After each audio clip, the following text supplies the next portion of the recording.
Аз съм Софи. На 5-ти етаж в една обикновена сграда малък задружен колектив реализира част от студийната програма на телевизия KISS 13.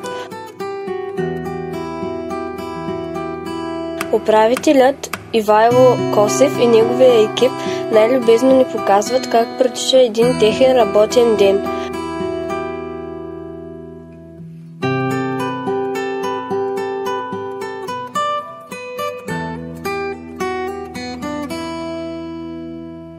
Първо е стаята Нюсрум, мястото на предстоящите и днешните новини, в която репортерите Кирил, Теодора и Илю пишат текстовете за новините.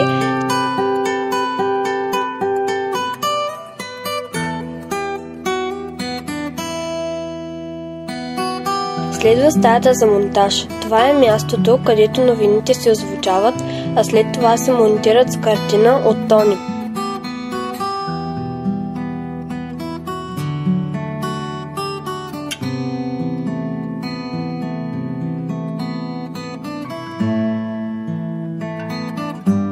От ефирната апаратна Дани, който е отличен оператор на пулта, предава сигналът към кабелните оператори в цялата страна.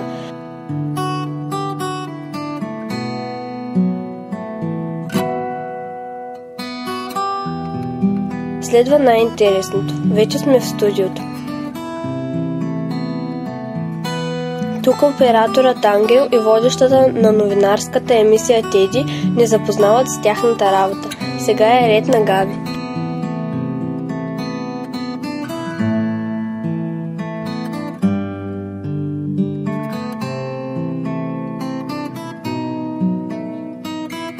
След като прожекторът в стаята е загрял, камерата се поставя върху статива и се наглася балансът на бялото.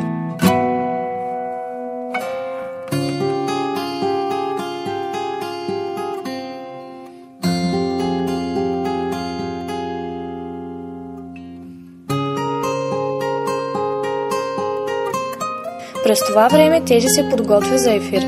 Зад нея са разположени 3 екрана, на които се виждат емблемата на телевизията и първият кадър от следващият в емисията репортаж. Когато водещата приключи своите реплики, Дани превключва през пулта от студиото към излъчващият компютър, така че зрителите наблюдават новината. Всичко това се прави в реално време.